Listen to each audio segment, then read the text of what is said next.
You mentioned there going downstream from fatty liver, the implications in the body.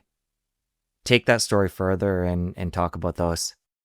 The cause of the fatty liver will have systemic effects, but the liver itself is going to produce inflammatory molecules, and that will cause systemic inflammation. It's been directly linked to coronary artery disease also. Numerous studies have been done. There have been articles in the magazine, articles in Circulation, the European Journal of Medicine and Cardiology. There was a big study done on obese patients in 2013 also, and there's a direct relationship between a fatty liver and coronary artery disease. Coronary artery disease means plaque buildup, means atherosclerosis, which means the commonest cause of death in the Western world is coronary artery disease. Your vasculature developing plaques in it, and when these plaques rupture, of course, you can get a catastrophic stroke or a heart attack, but there is a direct correlation. This is not a benign condition.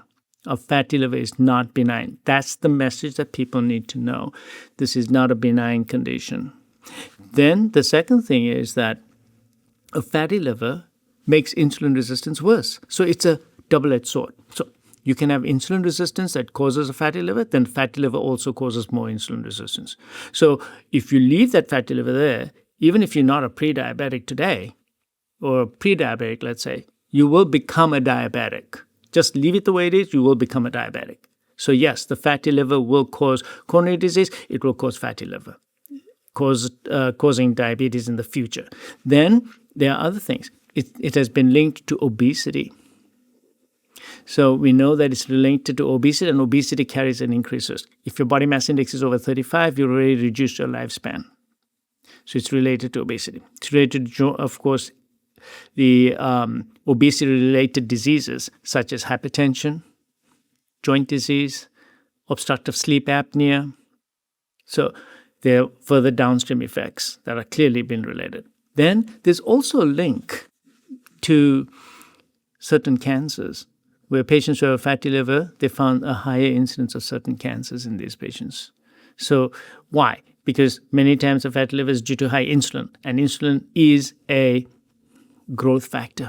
So it promotes cell division and growth. So there's been a link between high insulin levels, fatty liver, and certain types of cancers as well. So the fatty liver is not something to be taken lightly. And remember also that the fatty liver also compromises your normal liver function. And the normal liver function, your liver does so many different jobs. So now if you've got a fatty liver from, let's say, eating too much sugar or alcohol or fructose, and you got a leaky gut, now you got this fatty liver. Now this liver cannot do its job normally. One of the jobs it's got to do is detoxification. So I found that these patients over time cannot detoxify properly. So they will develop other toxicities as well. Because our liver is supposed to be healthy, ability to detoxify, get rid of toxins from the body. That's its job. That's part of the job of the liver. And it cannot do those things. So now you compromise your overall physiology. You're more likely to get toxic as well over time. And for one of the examples that I've seen a lot is mold, for example. And I found that patients who have a fatty liver are more likely to have a higher level of mold toxins in their body, because normally the mold is supposed to get out of your body, the toxins, the mycotoxins, through your liver mechanisms. And when your liver is already compromised, then those mycotoxins don't get eliminated very easily, and then you have to help it along, and then you'll find that these levels will be high. When you have a nice, healthy liver, our ubiquitous exposure to mold, body takes care of it. It can handle it. But you have a compromised liver, you're going to have mycotoxins build up as well. And mycotoxins, 70% of homes have mold. A lot of people walking around with mold, and this has been an untapped area, but mold toxicity is a real problem. So that's just one example of, the job that the liver is supposed to do and not able to carry out because it's compromised. You have a compromised liver. And this is a huge problem. I see this all the time. I also find increased toxicities in these patients. So one thing leads to the other. So yes, you got a fatty liver, And then I measure your toxins in your body. Which came first, the chicken or the egg? So then I find that they have very high levels of certain heavy metals. I find also that they have high levels of plastics, or they have high levels of pesticides and volatile organic compounds in the body. Those are all supposed to be eliminated by the liver. So the liver is compromised. So I think if you look at liver function tests in a regular blood work, you're going to underestimate the pathology, because they'll come back looking pretty decent. Oh, my liver enzymes are okay. And then that's the other thing, that the upper limits for the SGOT and SGPT have been altered in the last 20 years, because I think everyone's levels have been a little bit high. So they said that, over 25 is not abnormal anymore. It should be over 40. So some labs will only report it as abnormal if your liver enzymes are over 40.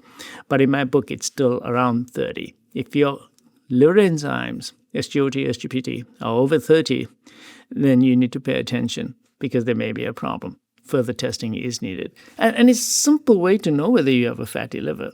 There are simple ways to find out. And so basically, when a patient walks into the door, I look at the physique, and I can often tell whether they've got a fatty liver just by looking at them, because I find that the abdomen is protuberant, and yet it's not full of fat, because I can't grasp the fat. It's tight, it's tense. That patient probably has it. And all the weight is carried right here in the belly. Everything's right here. And when we do the DEXA scan, for example, that's one test that I do. I do a DEXA scan on my cardiac patients, everybody. And I'm always surprised at what I find. So I find that some people are so thin, and yet they have such a fatty liver, and they have visceral fat. And you can, on a DEXA scan, measure the amount of fat that there is. You can get the volume, the mass, and the area. And I love this, because I can do it today, put you on a prevention program, come back again in a year or a year and a half, and I'll repeat the DEXA scan. And the DEXA scan will now show me that your volume has gone down, your mass has gone down, the area has gone down. So it's something that's actionable. You can see it, and you can be motivated to change it. So I usually used to do ultrasounds of the liver. It's subjective, because the radiologist looks at it and says, oh yeah, you got a fatty liver. The other way that I look at a fatty liver, which is an incidental thing, is that when I do my calcium scores, that's a CT scan, it cuts across the upper portion of the liver. So why not take a look at it? So I just put my cursor on it and look at the Hounsfield units, and I can tell whether that's a fatty liver or not.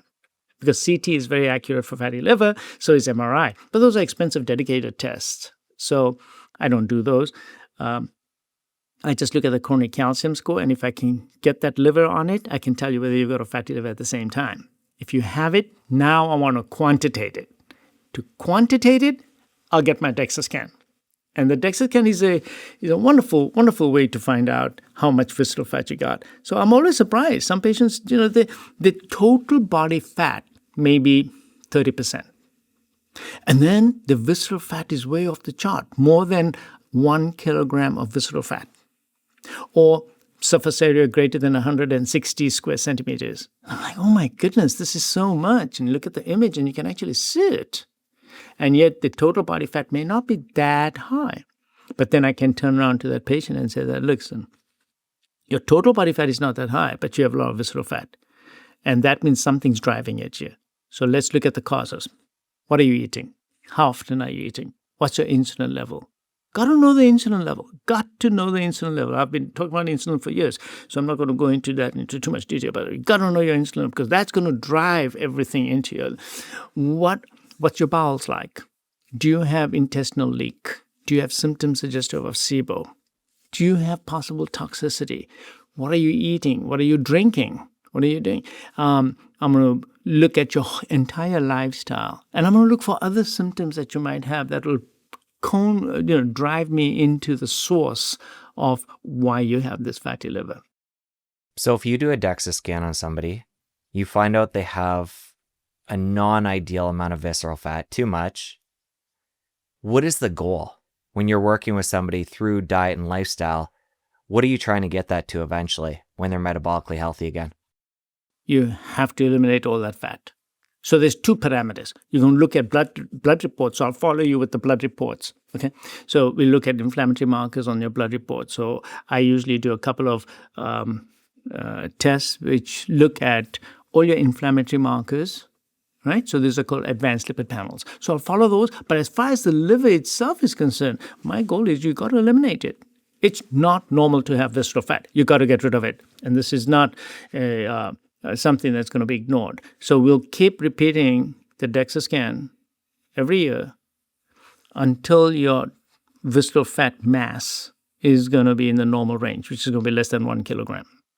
So we have it quantitative for males, females, and I'll quantitate it and tell you that, yep, your fatty liver is now gone. Fatty liver is not easy to change in a matter of months. I've noticed that it takes me a good 6 months to a year before I see some changes. So it's a process. It's a process.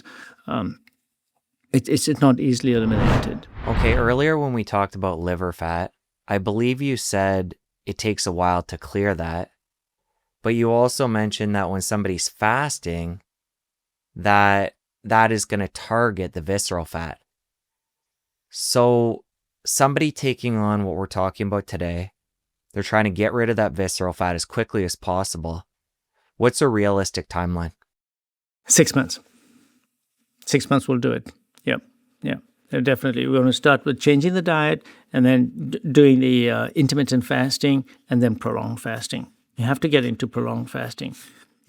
I don't think that prolonged fasting is as difficult as we think. Now, on a healthy person, let's say who should be fasting when they don't have a fatty liver? I'm just a healthy guy. Let's take Dr. J. I'm a healthy, okay, I've got no problems. I don't have a fatty liver. I don't have coronary calcium. Okay, so what should I be doing? Well, I do OMAD at least 3 to 4 times a week. That's what I do. So that's it, OMAD. And then probably the ideal way to do this is to do 2 days a month, do a 24-hour fast for the normal people. 18-6 for most people, most days of the week. Do 18-6, twice a month, go for a 24-hour fast. That's for normal people. People who are otherwise perfectly healthy and they want to remain healthy. That is the pattern that I've seen that gives the best long-term results. 18-6 on a daily basis, twice a month, do a 24-hour fast. And that's not too difficult to do. And that should be baseline for everybody. Now, on top of that, if you have a fatty liver, you're overweight, you've got coronary artery disease, you've got inflammatory markers on your blood tests, you need to do more. Since you made it to the end of this clip, I know you're going to love the full episode. Click here to watch. I'll see you over there. Visceral fat is pathological always. It should never happen, but we have an epidemic of it going on right now. Estimates are anywhere between 40 and 50% of the population.